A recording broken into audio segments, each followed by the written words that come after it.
بسم اللہ الرحمن الرحیم۔ جو اب تک نہ مل سکا وہ بھی مل جاتا ہے رمضان میں۔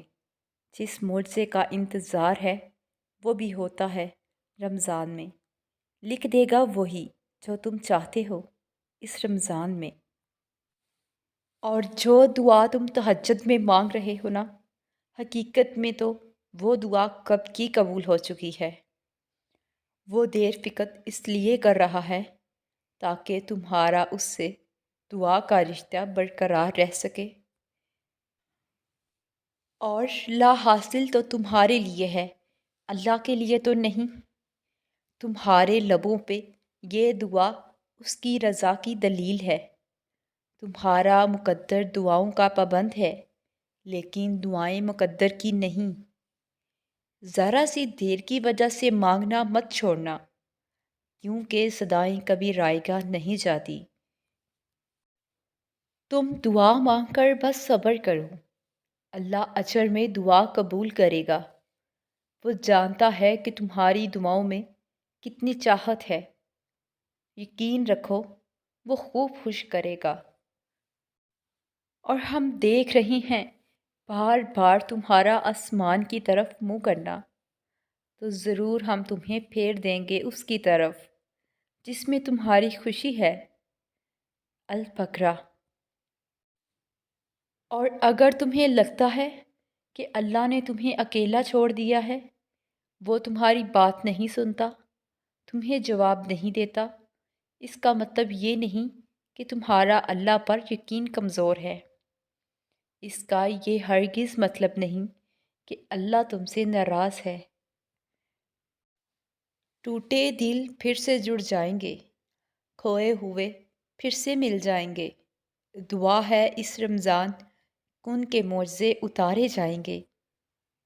اور ہو سکتا ہے اس رمضان تمہاری پسندیدہ دعا پر کن فرمایا جائے۔ کیا پتہ اللہ تمہارے من پسند شخص کو تمہارے حق میں لکھ کر تمہاری کہانی مکمل کر دے۔ اس کی دیری کا مطلب نہ تو نہیں ہے، یہ تو بس تم سے رابطہ بحال رکھنے کا مختصر سا وقفہ ہے۔ اور میرا رب تو کہتا ہے، نا امید نہ ہونا، معجزے ہمیشہ مشکلوں میں ہی ہوتے ہیں۔ ممکن ہے کہ اس رمضان اللہ تمہارے آنے والے دنوں میں خوشیاں ہی خوشیاں عطا کریں گے۔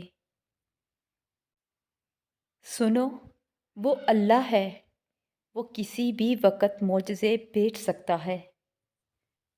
تہجد تو محبت کا آخری مرحلہ ہے۔ جب انسان خود کو گنوا کر اللہ پاک کو ڈھونڈنے نکلتا ہے، تب وہ یہ مرحلہ ہوتا ہے جہاں محبتوں کی طلب نہیں رہتی، بس محبت بنانے والے کی جستجو لگ جاتی ہے۔ بات یہ ہے کہ محبت تو سب کو مل جاتی ہے، مگر تڑپ کسی کسی کو نصیب ہوتی ہے، اور جس کو یہ تڑپ نصیب ہوتی ہے اس کا نصیب اللہ بن جاتا ہے۔ پھر معاملہ کن کی حدود سے بھی آگے نکل جاتا ہے، اور جو نہیں ہونا ہوتا وہ بھی ہو جاتا ہے۔ میرے پیارے اللہ دعائیں کبھی بھی ضائع نہیں ہونے دیتے۔ دعائیں اگر ضائع اور قبول نہ ہونی ہوتی تو وہ مانگنے کی توفیق ہی نہ دیتے۔ دعائیں ضائع ہونے کے لیے نہیں، قبولیت کے لیے بنائی گئی ہیں۔ ہو سکتا ہے کہ تمہاری چاہت تم سے بس ایک قدم کے فاصلے پر ہو سکتا ہے کہ اس رمضان کن کے معجزے ہوں۔